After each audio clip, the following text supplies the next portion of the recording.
or hello again. Welcome to Soul Care with Stevie Boy, episode 44. We're in the book of Philippians, slowly making our way through to the conclusion. We've been talking about what Paul wrote in what we have as chapter 4, verse 8, where he writes, "Finally, brothers and sisters, whatever is true, whatever is noble, whatever is right, whatever is pure, whatever is lovely, whatever is admirable, if anything is excellent or praiseworthy, think about such things." And we really are now down to these last two of the 8 things. The list is not too complex, although it is deep. If it's true, noble, right, pure, lovely, admirable, or today, excellent or praiseworthy, these are the things to think about. And one of the reasons to think about these things is because wherever we set our mind, whatever we're thinking about, will most influence what we do about what we feel. Now, there's a whole bunch of stuff in this, and I'm not going to talk about very much of it, just this. I've mentioned to you before, one of the concepts that most counselors work from is that feelings are neither right nor wrong, they just are. I tend to subscribe to this, but I will quickly say not all feelings are founded in truth. And the second thing is, what you do about a feeling is right or wrong. There is morality in, or can be morality in what we do or do not do because of our feelings. Well, if we set our minds on the kinds of things that Paul has put into this short 8-item grocery list of thinking, that serves as a guardrail. Previously, the verses before this, he talks about the peace of God, which guards our hearts and minds in Christ Jesus. And as we cooperate with this design by God and his desire to guard our hearts and minds, what we think about is so very important. So these last 2 things on his list, things that are excellent and praiseworthy. Excellent. I'll show my age and kind of some of my weirdness, but I still remember the first 2 or 3 times I ever saw Bill and Ted's Excellent Adventure. It still cracks me up to think about it. And maybe before this whole COVID lockdown, stay at home, the world is closed thing finally comes to its end, I may have to go back, pick it up on Netflix or somewhere and watch it again. Excellent. That was kind of a 80s and 90s catchword. Excellent, dude. Well, here, go back to what the word really means. Excellent. We get a word excel out of the root of excellent. Things that are excellent are things that stand above the normal. These are things that stand above the heap. There are excellent musicians. There are excellent teachers. There are excellent speakers, excellent politicians, excellent sports personalities and athletes. There's probably an excellent postal worker. I know there is. That excellence is spotted when you look for it. But here's the thing. We are excellent or not according to whatever standard we hold, right? Excellent means that we find something above what you would expect with the standard that we're working from. Work 40 hours a week, put in my time, and go home. Not excellent. How about I work 40 hours a week, I go out of my way to be useful and to contribute into the community and the mission of my organization. Okay, you're getting closer. I work 40 hours a week, and then I volunteer at my church or at the shelter or at the soup kitchen, or I go for 10 hours a week. I look for homeless people and offer them whatever help I can. Right now you're into the excellent category. See, excellence, there's at least two prongs to excellence as I see it. Number one is I perform in a way that goes above the standard. Okay. And the other side is my character, what you can perceive of my character, which you basically perceive what my character is by the way I perform, not so much what my performance is how I perform. Those are the two excellent things that I would want to point you to. These are things I want my kids, when they were at home, I wanted my kids to be able to spot excellence. See, now, you already know this because you're smart people. Why else would you tune into this, right? Here's the deal. A lot of people get snowed by individuals who portray excellence without producing it. These are charlatans. These are actors. And acting is a noble career if you make it noble. Just in the same way that ministry is a noble career if you make it noble. Can you do, I suppose, anything short of being a hitman, you could make it noble. Well, part of what makes it noble is your character and how you express your character in excellence above the standard. If anything is excellent or praiseworthy. Praiseworthy is I think, in our culture, we don't understand praiseworthy. Everything is praiseworthy. Your kid shows up for the soccer tournament, gets a trophy because he showed up. Let's praise him for that. Way to go, you showed up. Can you tell I have a problem with that whole mentality? And I do not have a problem.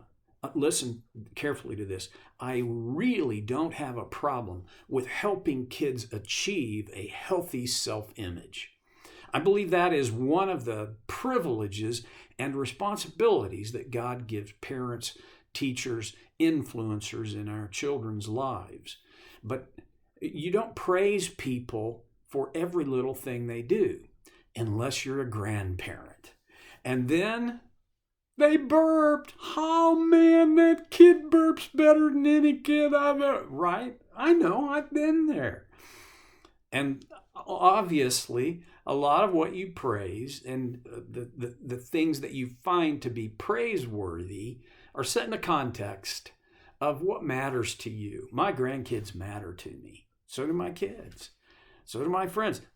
There's a whole world of things that matter to us. But is everything praiseworthy? That's a good question to try and answer.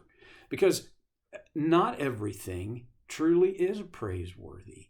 But when you discover something that is praiseworthy, say something, point it out, and think about it. Now, this is, to me, an oxymoron. In our culture, we hand out trophies and medals for every little thing, right? We got an awards banquet for our company. Everybody gets an award because everybody here matters. But not everybody here produced. So if you produced and you got the same medal as the slug in the next cubicle, he just shows up. That's it. Why would you? That's not praiseworthy, right? And sometimes I find that people who and people who do things that are praiseworthy go unpraised. That's one of my big things about media, the news. They set, and see here, this is an example of what is praiseworthy for you is directly tied to what your value system is. You will praise what fit within your value system. And there are a lot of people that are getting a lot of praise that simply do not fit within my value system. And I know that sounds judgy. I don't know how else to frame it up. You may not like this. I'm going to throw a rock at the Academy Awards and the Golden Globe. I actually even have the similar kinds of feelings for the Grammys and the Country Music Awards and for even the Dove Awards. It's people in this category, in this career box, all get together and they cheer for each other, and they love each other, and they compliment each other, and unfortunately they make a variety of statements, value statements about what matters in life. And honestly, this coronavirus thing has helped us realize that, I'll just say it because I can't not say it. Actors, musicians, athletes, entertainers are not essential workers. Are our lives better and more enriched because what actors and musicians and entertainers and athletes can do? Well, yeah, on one level, of course. They provide us recreation. Well, that's fun. Is it essential? Well, no, because if it was essential, you wouldn't be able to survive without it. Well, it wasn't fun for me to not see any really good current sports for about 8 weeks. But I survived. They're not essential. They're, can I say it, incidental and things that I enjoy, but they're not essential. Whatever is praiseworthy, not everything is. And be careful. I have to be careful with this. So I'm going to ask that you be careful as well, that I don't narrow down what is praiseworthy to such a narrow boundary that it only fits in with my preferences. That's too narrow.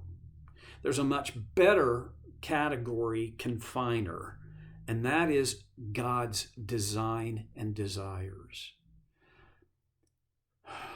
When you're raising kids, one of the most difficult things of all is to connect them with appropriate role models. And we get this as a privilege as parents. You are, whether you like it or not, or whether you believe me or not, you are your kid's primary role model.